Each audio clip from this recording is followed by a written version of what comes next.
क्या blood relationship में शादी करनी चाहिए या नहीं? क्या कज़न्स आपस में शादी कर सकते हैं? क्या दूर के रिलेटिव्स आपस में शादी कर सकते हैं?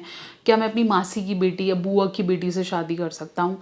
ऐसे बहुत सारे कल्चर्स भी हैं जहाँ पे कज़न या मे बी भाई-बहनों की कंसेंशुअल मैरिज हो रही है। क्या ये सही है? क्या ये गलत है? वैसे तो ये ऐसा विवादित मुद्दा है जिस पे कोई भी बहुत आसानी से और ओपन अप होके बात नहीं करता। लेकिन चलिए थोड़े से थॉट्स में यहाँ डालने की कोशिश करती हूँ। नमस्कार, मैं हूँ डॉक्टर नेहा मेहता। मैं एक रिलेशनशिप काउंसलर हूँ और काफ़ी सालों से प्रैक्टिस कर रही हूँ। आज हम बात करेंगे कि जैसे मुसलमानों में हो जाता है या और कल्चर्स में हो जाता है, क्या ये सही है या गलत है from the medical and genetic point of view.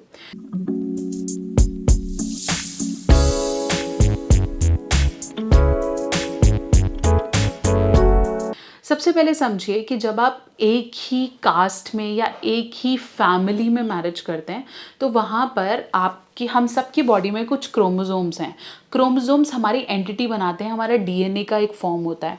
तो अगर आप सेम ही डीएनए में मैरिज करते हैं तो कभी कभार ऐसी प्रॉब्लम्स जो कि दूसरे कास्ट में करने से छुप जाती हैं वो बहुत ज़्यादा प्रोमिनेंट हो जाती हैं। इसलिए कज़न्स मैरिज में बच्चों को जेनेटिक प्रॉब्लम्स होने के चांसेस बहुत ज़्यादा बढ़ जाते हैं। जैसे हम बोलते हैं आनुवांशिक प्रॉब्लम्स होने के चांसेस बढ़ जाते हैं। जब आप दूसरी कास्ट में या दूसरे कल्चर में मैरिज करते हैं तो कुछ ऐसे क्रोमोसोम्स हैं जब एक्टिव नहीं होते और प्रॉब्लम्स दबी की दबी रह जाती हैं। जैसे हम हीमोफीलिया की बात कर सकते हैं, हम और भी थैलेसीमिया की बात कर सकते हैं, हम जेनेटिक प्रॉब्लम्स की बात कर सकते हैं, हम डाउन सिंड्रोम की बात कर सकते हैं, क्लिनफिल्टर सिंड्रोम की बात कर सकते हैं। ये कुछ ऐसी प्रॉब्लम्स हैं जिसके बारे में हम कॉमनली नहीं जानते, क्योंकि जब हम दूसरे कल्चर में दूसरे कास्ट में करते हैं तो इनके जो क्रोमोसोम्स हैं वो ऊपर नीचे हो जाते हैं, जैसे हम डोमिनेंट या रिसेसिव फैक्टर्स कहते हैं। तो ऐसा हो जाता है। बट जब आप अपने कल्चर में शादी करते हो, एक तो आपके विचारों में बहुत दिक्कत आती है, एक आपकी एक्सपेक्टेशंस में बहुत प्रॉब्लम आती है, फैमिली इतनी क्लोज होती है कि आप बहुत खुल के, पर्दा नहीं रहता है कितना बोलना है, कब बोलना है, तो क्लैशेस होने की प्रोबेबिलिटी भी बढ़ जाती है। बट अगर हम दूसरी नज़र से देखें तो आप दोनों एक दूसरे को पहले से जानते होते हो, चीज़ें ऑलरेडी सेटल्ड होती हैं, तो आपकी अंडरस्टैंडिंग उस लेवल पे अच्छी होती है।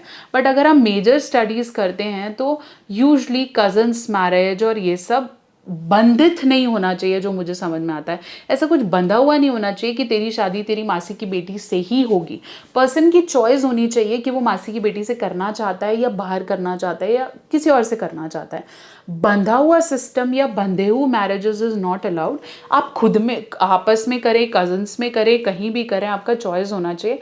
पेरेंट्स की बाउंडेशन या किसी कल्चर की बाउंडेशन किसी के पार्टनर चूज़ करने में मुझे नहीं लगता होनी चाहिए। बाकी मैरिज आप कहीं भी करें, ये आपका पर्सनल चॉइस होना चाहिए। जेनेटिक पॉइंट ऑफ व्यू से same family marriage is not good.